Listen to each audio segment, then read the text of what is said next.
Hi, welcome to our chat today. Today we're going to talk about something that we sometimes don't know how to classify very well, which is criticism.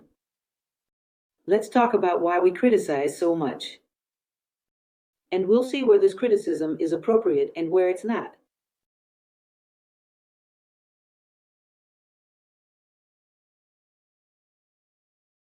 There's a lot of talk about this nowadays. The so-called positive criticism or negative criticism. How do we distinguish between these two? Let's start with the positive one, so we can better understand how this works. How is a criticism positive? When it has a clear and exclusive intention to benefit the person it's directed at. In other words, it's something constructive. You intend to help this person or institution, or whatever it is, to grow.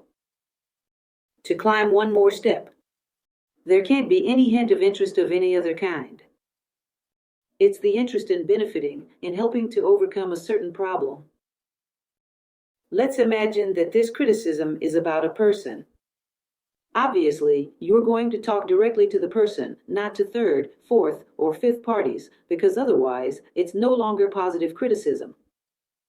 Obviously, if I talk about someone's flaw to people other than that person, I'm just trying to put a megaphone to that flaw. I'm trying to defame them in some way. That's not positive right from the start. It falls into the realm of gossip, which we'll talk about later. Talking about a criticism directed at someone with another person is only okay if you think that person is more suitable to address the issue with the person being talked about than you are. In other words, if I'm not that close to the person, I'll talk to their dad or their best friend so they know how to bring it up the right way. They have a better chance of passing it on in a constructive way. Only in this case is it valid to take criticisms and direct them to other people rather than directly to the person it's about. Well, in this case, I'm going to talk to the person who made a certain mistake. Or give a positive, constructive criticism. There are a few things you need to consider. First of all, for example, does the other person even know about their flaw? Sometimes you can take a look and notice, because when someone already knows about their flaw and you go and point it out again, it's like rubbing salt in the wound.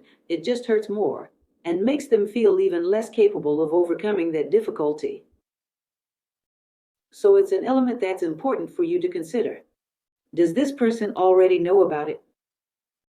And am I just going to strengthen her feeling of inferiority because of this flaw? Am I not insisting on a point that's already been talked about and is well known? I remember many years ago when I was still a teenager, for some reason, my pants ripped on the side. I grabbed my jacket, tied it around my waist, and tried to cover it up as best as I could. From there to my house, about 3 people came up to tell me that my pants were ripped. To me, it was obvious that I knew. It was obvious that it was a spot I couldn't have missed. It was obvious I was covering it with my jacket. People talking about it just hurt me more, just exposed me more. So, you have to see if this person really doesn't know about this flaw. So it's worth pointing it out so they become aware. But how am I going to point out this flaw? What she already knows, as we've seen, isn't worth it. How am I going to point out this flaw? How am I going to say it? To get close enough to someone to help them with positive criticism, you need to have a trusting relationship with that person. Because when you talk about a weakness or a flaw, she feels exposed. And of course, she's going to react badly if the person bringing this information isn't someone close. It's not someone close enough to get into her personal space. It's someone who will make her feel more exposed than protected. It's better if you pass this on to someone who is completely trusted by that person. In other words, if there's no closeness, she's probably going to feel exposed. This might not be taken the way you'd like. In other words, she might take it as a form of aggression. So it's always preferable, if I don't have a very close relationship with this person, to find someone who does, to point out a flaw that maybe she hasn't noticed yet. So, she needs to see it to be able to act. The other important thing is, let's say everything is in the manual. I want to give some positive feedback directly to this person. I'm not going to talk to anyone else. I have a close enough relationship with her to speak up. I want to help her with this. You also have to know how to choose a crossroads of factors. You have to know the right time for this. A time when that person isn't stressed or anxious. A time when she's in a calm state of mind. When she's in a position to take in news that are never really good. The right place. Not a place where she'll feel embarrassed if things go south. In other words, at work, where she might run into friends along the way. And she, without embarrassment, has to know exactly where you're going to say it, the way you're going to say it, because the tone of your voice will show whether you're really trying to help or if you're trying to poke at her in some way. In other words, know how to say it gently, in a way that makes the person feel supported, that they feel you really want to help. And on top of all that, you still have to figure out how much you need to say. Sometimes, if you point out all of a person's flaws, they'll feel so offended that they can't even react. Maybe you just mention a little bit. Look, when you did that thing, it seemed like this. I'm not sure. Take a look. But it seemed more or less like that. See if you're not having this problem. Maybe just a little note like that is how you bring it up. Maybe I saw it wrong. But it seemed like this. Take a look, instead of listing everything she did wrong. In other words, also choose how much you're going to say. Maybe it's not necessary to tell everything. Maybe this person isn't ready for you to put them on the spot like that. Even if it's just the two of them, even if they're close. A hint that makes her think is sometimes enough and hurts less. Otherwise, none of that stuff happened. I'm not a close friend. I'm not family. I'm nothing to this person. It's not appropriate for me to talk to her. How can I deal with her flaw if it's not appropriate for me to talk to her about it? The ideal thing is to strengthen the virtues she has that can help her deal with that flaw. And that's going to be really important. It's going to be vital for her. A person who's struggling with a certain flaw, and you come up and say, wow, you're such a determined person. You have so much willpower that every time you decide to do something, you really do it. That's a beautiful thing. I admire that in you. You're strengthening exactly the virtue she needs to fight that flaw with. All the elements that are useful for her to fight that flaw, you strengthen through praise, which will have the same effect. She'll have the strength to fight against it. She'll believe in herself more. Wow, so I come across as a determined person. Maybe I really am. Maybe I do have the strength to fight this flaw. I'm the one not seeing it because other people are seeing it. This can give her extra tools to fight against this problem. If you're not the right person to talk about the problem, act, as they say, with reverse psychology. Talking about the qualities. And trying in some way to signal to her the potential she has to fight against that flaw. When is it a negative case? When I feel that it's not really the desire to help the other person that's making me speak. Just that alone is enough to make you stop. A lot of people do it by fooling themselves. No, I had the best intentions. I just wanted to help. That I just wanted to help is classic. But deep down inside, there was a little drop of morbidity. That morbidity hurts. That morbidity comes to the surface with an unusual strength. And we notice that very easily. Human beings are more intuitive than they seem. And we symbolically express all our intentions when we speak. Behind, for example, a warning or advice you're giving someone, there might be a hint of envy. In other words, I don't know how to and can't stand living with someone else's success, and it bothers me. Stop to notice what you feel when someone succeeds. Especially when that person succeeds in things you also wish you could succeed in. And see if you can really be satisfied, be happy for someone else's success. That's something really important for us to practice. If we don't practice this, we tend to fall into the habit of envy. In other words, someone else's achievement, someone else's success brings me satisfaction. As if it were with me, as if it were with the child, meaning extending my satisfaction to things that don't just serve me and those closest to me, but more and more to my community, my friends, humanity. Otherwise, we have this issue of envy, which is complicated. Another thing that can happen, lurking behind that grudging advice, is revenge. This person has hurt me so much. They've pulled so many stunts on me that now I'm going to use this flaw of theirs to jab at them. And then they'll see how it hurts. After everything they've done to me, they're going to see how it hurts. It's something terribly inappropriate. It's an aggression that's probably going to lead to more aggression in return, and you end up stuck in this power struggle for the rest of your life without ever solving the issue. Marcus Aurelius, who was a Stoic emperor, a great emperor of Rome, and a follower of Stoic philosophy, used to say that the best way to get back at someone who wronged us is not to become like them. In other words, we should become more and more different from the one who somehow hurt us. Wait and trust that everything that wasn't right, everything that broke the laws of life, has to deal with the laws of life. There's order in the universe. It's not up to me to carry out the payback for whatever's going to happen to that person. Life is very well structured for that. Trusting life is essential. Deep down, revenge is a kind of, as Sentair Pichinho used to say, unconscious atheism. I think the universe is chaos. If I don't get revenge, nothing will happen to that person. No. As the Indians say, rest in the arms of Dharma. Believe that there's Dharma that will give everyone what they deserve. If it really happened the way I saw it, something so heavy, there will be a consequence that matches it. Trust in the laws of the universe.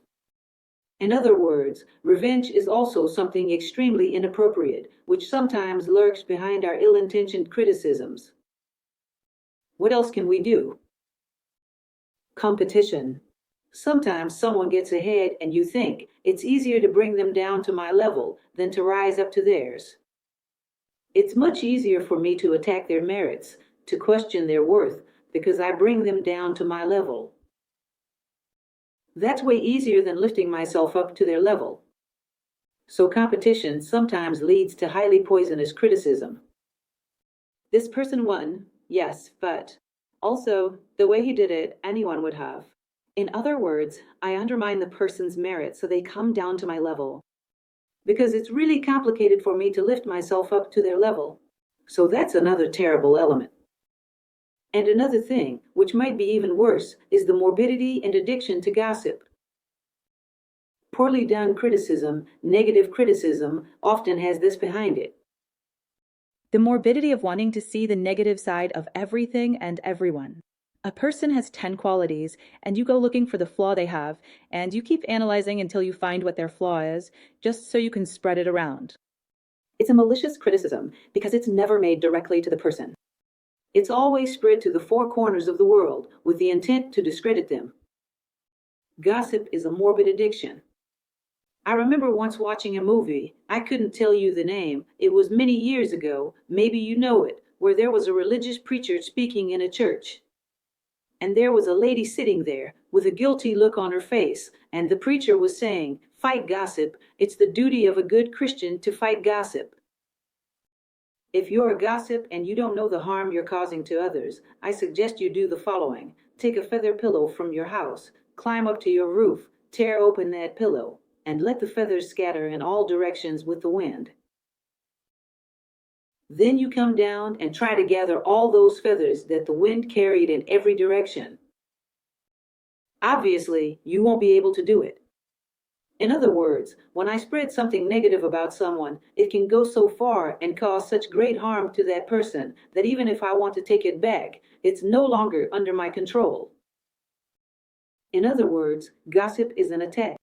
Gossip undermines people. Gossip is often completely made up. Even if the news isn't false, let's not broadcast anyone's flaws with a megaphone. Nobody gains anything from it. We saw that true positive criticism is the one that intends to benefit. Now let's move on to another type of criticism, which is critical thinking. That kind of criticism we need to make, not necessarily about people, but about situations, about objects that we have to do, maybe because of a job, or because I need to make a decision. Let's imagine you're a literary critic. You pick up a book to review. Logically, we're in a dual world, folks. This book will have positive points and negative points. Because so often, so many reviewers focus only on what's negative about it, as if they wanted to destroy it, strip it of all its value. If I want to evaluate, I do it truthfully. Well, it has these negative points, but it also has these positive points, which can be highlighted even more if those negative points are addressed. In other words, be impartial. Don't tip the scales of criticism to just one side. Show both the flaws and virtues of something in a balanced way, if it's your job to evaluate it. We'll talk more about this later, once again. But a good critic doesn't want to destroy the one being evaluated. He wants, in some way, to encourage them to improve. So, if it's your job to evaluate something, always consider both the bright side and the dark side. Don't just focus on highlighting the flaws, because that's misleading. Nothing is just flaws. Another thing that can also happen is if I'm evaluating to make a decision. I have two options. I have to evaluate which decision I'm going to make. How am I going to figure out which one is more appropriate? I'm going to try to observe impartially, without any biases, and not make negative criticisms. Let's not twist things in the direction I'd like. Imagine I have two roads in front of me. I have to choose which is the best one for me to take a direction. Oh, but a friend of mine went this way. So emotionally, I lean towards this one, which might not be the best. Of course, since I'm emotionally inclined, I'm going to make my mind decide to go this way. I'm going to come up with all sorts of arguments. I'm going to twist my impartiality. When we're making important decisions in our lives, it's crucial that we remain as impartial as possible. Examine the situation, weigh the pros and cons of both scenarios, see what aligns more with my life purpose, with my identity, with what I want to build as a person, and head in that direction. Even though it might not be the one that seems most pleasant to you, but the one that makes you grow the most. In other words, it's crucial that we observe impartially and not with biases to make decisions. And once you've made a decision, like I chose this path, be careful not to start being a promoter of this path, thinking that because I took it, it's the right one. So I start promoting this path to the people who follow me. It might be right for you, but not for them. Maybe the other path, which has different virtues and flaws, is more suitable for other types of people. Isn't my evaluation perfect? It could be that this person has a better evaluation criteria than mine and sees that the other path has better things. I'll suffer the consequences of my mistakes, but I don't need to drag others along. So, be careful not to start using your decisions as a life reference for others. Because we know we're not the owners of the truth. You can simply say, I considered my situation and now I'm sharing it with you because I thought through the decision I made. But I'm not the owner of the truth. Maybe this decision isn't right for you. Nothing exempts you from reflecting and making your own decision. No one is going to decide for you. That does not work. Another thing that's important for us to remember, which we've already talked about a bit, is what makes a good critic. A good critic doesn't aim to expose or humiliate the person being evaluated, but to encourage them to improve, always seeking refinement. A good critic isn't interested in tearing anyone down. He doesn't want to destroy anything, not a person, nor their work. He doesn't want to destroy anything. He just wants to help the person realize what needs to be improved. Within him, there's the intention for things to promote themselves, improve, and grow, thanks to his interference. Watch out for morbid critics who, when they analyze something, reduce it to dust. That's not a good critic. Nothing is just dust. Everything is light and shadow. And he refused to see anything that was bright. When because there's a desire to destroy what he's examining. That's morbidity. That's not typical of a good critic, an unbiased critic. He has no intention of destroying anything. Quite the opposite. He wants to promote things to a level of improvement, thanks to his interference. Also, watch out for another element, which is fundamental: Criticizing incidences. I heard some news. What am I going to do? Before passing any judgment for myself, I'm going to stop and think about the history of the situation, the details of what happened, the people involved. I'm going to practice a bit of empathy, put myself in their shoes, and try to understand the reasons that made them act the way they did. From this very unbiased reflection, without hate, without passions, with a lot of impartiality and calm, I can take a personal stance on it. A stance for myself, meaning I believe it to be such a thing. It's not an absolute truth. New details might come up that make me think differently, but since I have to evaluate this, and it's important to me, I'm going to assess it this way, which is the best I've got so far. Look at this detail. I have to evaluate this because it's important in my life somehow. If it's just some trivial gossip about someone else's life, ignore it. We don't have to be interested in everything that's being talked about all over the world. What concerns us, what has value? You're going to evaluate considering all the variables without any biases, and you'll form your own judgment. Another element that's important for you to consider: once I've evaluated this event, is it worth sharing it with others? Well, you got to make sure of a few details. For example, if what you're going to share is filled with the spirit of seeking the truth and not with biases. What I evaluated was done with the greatest impartiality I could. And is there any use for these people to know the way I see things? Is this going to add something to them, benefit them in some way, save them from some trouble? There's a story that's been told for a long time, called The Three Sieves, which is attributed to Socrates. This story isn't from Socrates, but anyway, that's, let's say, really useful fake news. Socrates supposedly said that you shouldn't talk about things you don't know, that aren't good, fair, and true. If you don't know it, don't talk about it. So, if what you've concluded from a certain situation doesn't seem useful for that person to know your opinion, don't share it. Just keep it to yourself. If there's no reason to share it, don't share it. Anyway, it's something really important that we have to consider as a fundamental element, a fundamental tool. For us to give ourselves the right to judge anything, we have to be able to assure ourselves that we are genuine seekers of truth, which generally we are not. We have to be genuine seekers of truth to feel entitled to judge or criticize anything, whatever it may be. I always tell a story in my talks that goes like this. Imagine you lost your wallet in one of the rooms in a house, and you believe it was in the kitchen. And you're there searching in the kitchen. I look and think, well, I saw this person going to the garage. Maybe it's there. I find your wallet in the garage and hand it to you.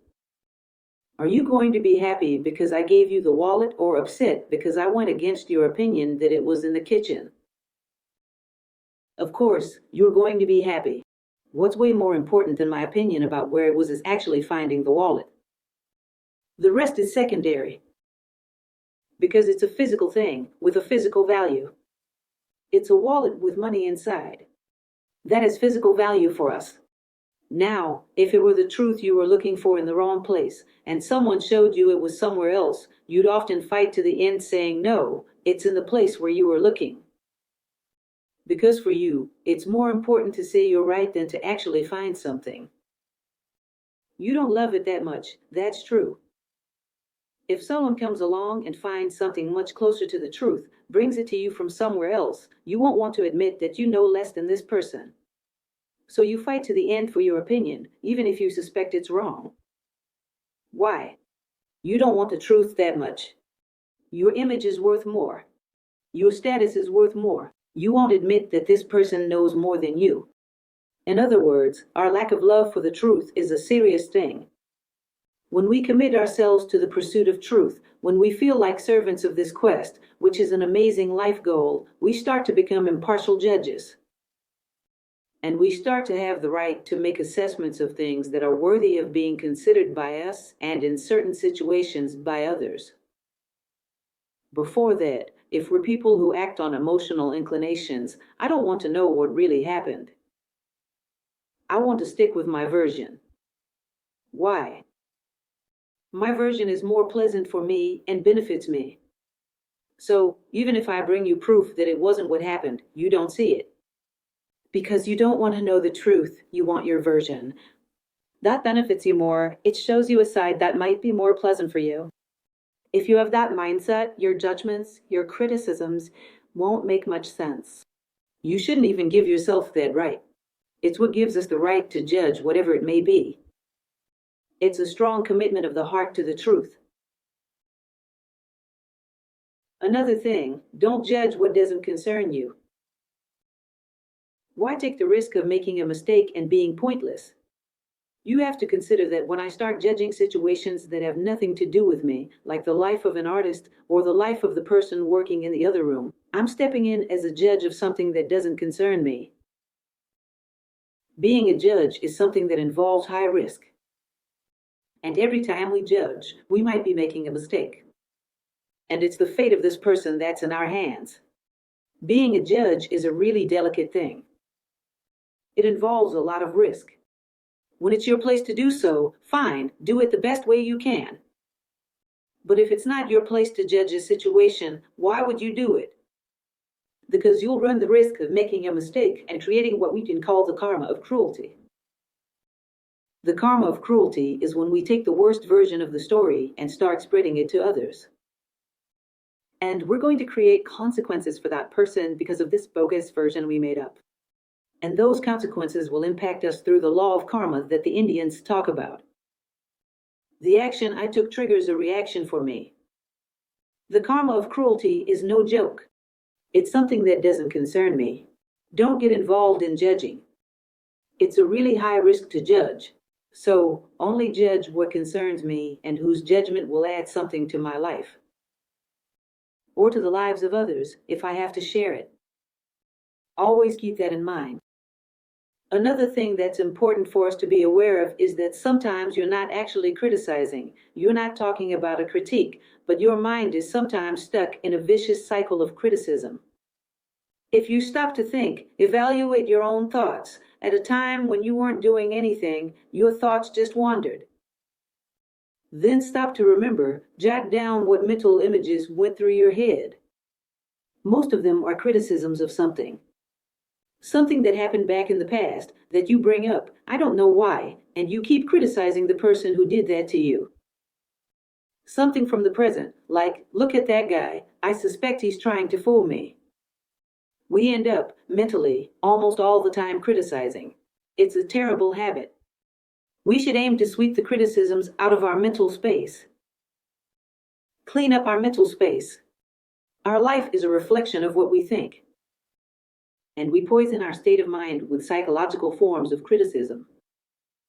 Sometimes nothing's happening right now, and I find myself criticizing things that are already in the past. Why don't I get rid of this terrible habit that poisons my life? Which makes me pour this terrible mental state into the events of my life. And it leans things towards the worst. So, correct your habit of always mentally criticizing. And now, lastly, another thing we deal with a lot these days is the issue of social media and the internet in general. You know, there are certain blogs, websites, and web pages that exist just to criticize, just to share news about the personal and intimate lives of so-and-so, this person, that person. And when there's no news, they make it up. We have a moral obligation not to give attention to this kind of stuff. The moral obligation not to be just another person giving attention to this kind of stuff. Because they exist because they have an audience. And they're dangerous. Many times, they're criminals. We recently had a situation in Brazil where a girl committed suicide because of a story made up by one of these sites, these pages of poisonous criticism. made up about famous people and things like that.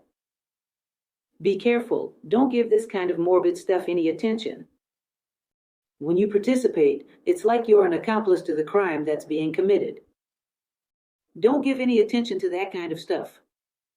When it comes to talking about other people's personal situations that don't concern me, I just ignore it. Oh, did you see that person who works at that place? You don't know what happened to her. I don't even want to know. The person doesn't live with me. I never interfere in their life because we have no point of contact. Why would I want to know details about the personal life of someone who has nothing to do with me? Don't let your mind get polluted with pettiness, with low things, with little details of personal intimacies of whoever it may be. Especially those who have nothing to do with you and therefore you can't help, you can't do anything. Why would you let yourself get contaminated with that? So, just don't pay attention to all kinds of personal criticism about people you have no reason to know about. Now, when it comes to criticism of public figures who in some way are connected to you or institutions you're interested in, how do we evaluate that? We have to evaluate with extreme impartiality and care. One thing you have to consider is that many times it happens, like in the case of that young girl we just talked about, who committed suicide, a story that's 100% made up. Be careful with that saying that says where there's smoke, there's fire. No, if this site is saying that, something must have happened. It's not like that these days. That was a lot in the past. These days, there's a lot of smoke without any fire. Nowadays, situations are completely made up. Don't be outdated. It's not like it was anymore. So, when you see someone attacking an institution or a public figure, the first thing you need to ask yourself is, who benefits from me believing this? Who benefits from me thinking this way? Is there someone who stands to gain anything from defaming this person or institution? So you have to analyze all the reasons given with impartiality, always considering that it could be a completely fraudulent story.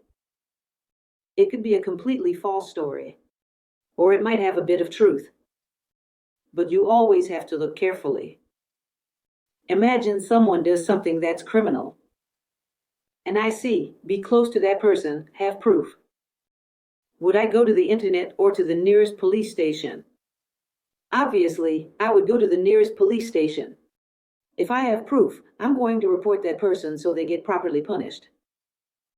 Why on earth would I see someone do something criminal and instead of going to the nearest police station, I go online and post about it? That's really doubtful.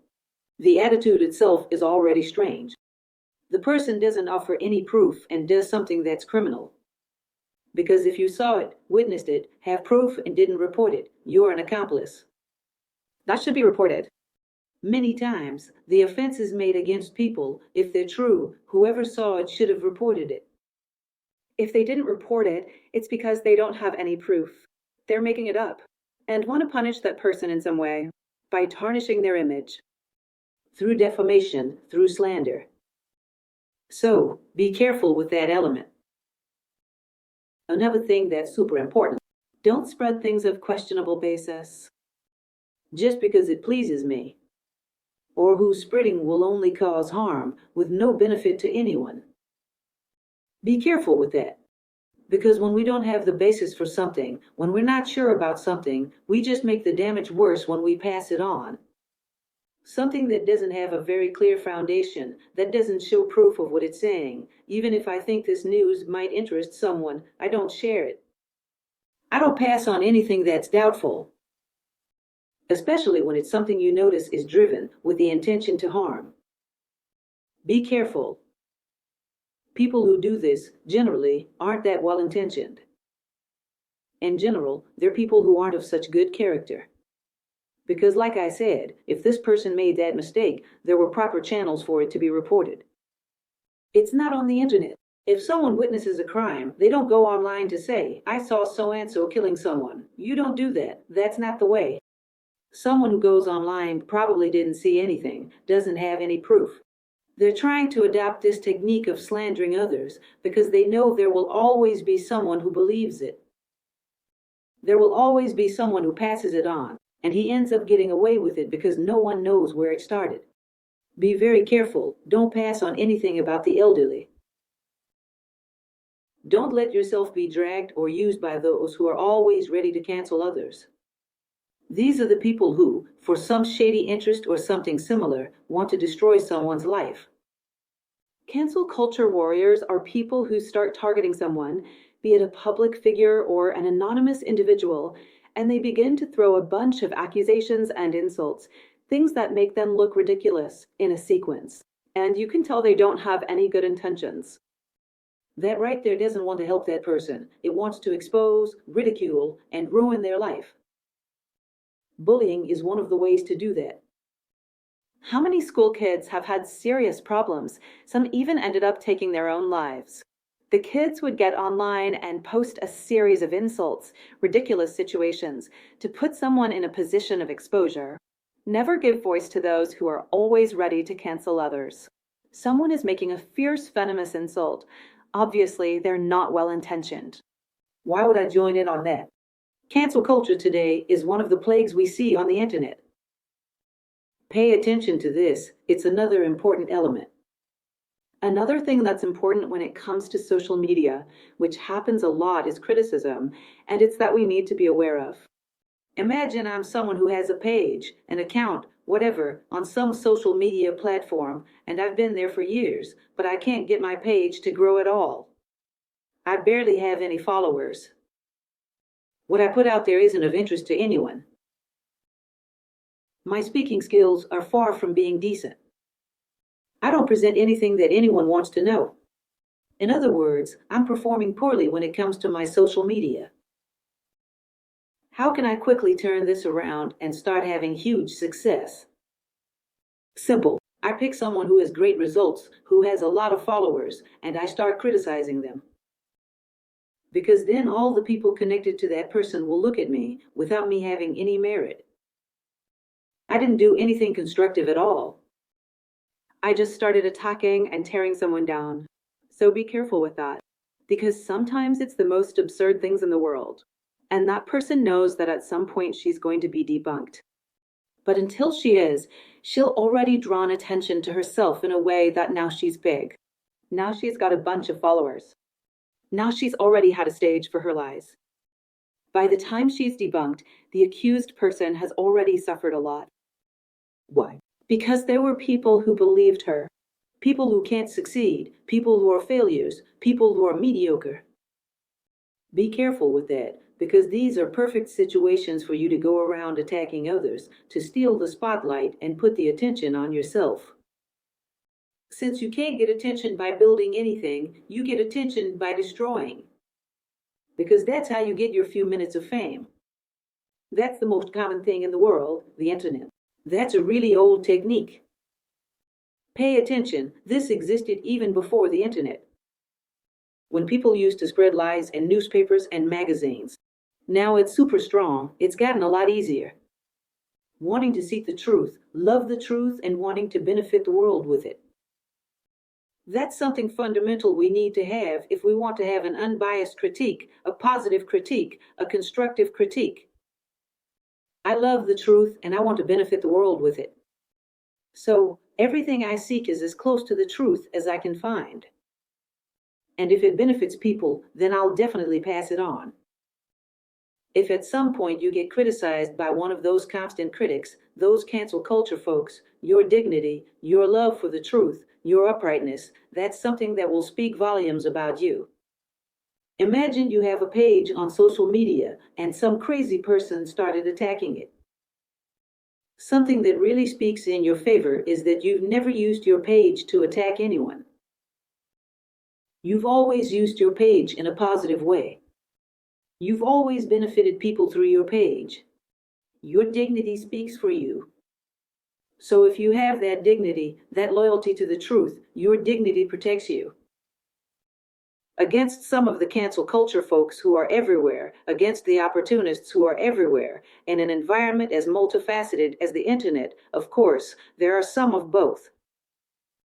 Great people and really complicated people too, trying to take advantage of everything. Another thing that works really well here as a criterion is the biblical phrase, "You shall know them by their fruits." This person who's criticizing everyone so much, what good have they done? Have they done anything better than what they're criticizing? What are their works? What have they done that's positive? They haven't done anything. They just destroyed. They just attacked everyone else.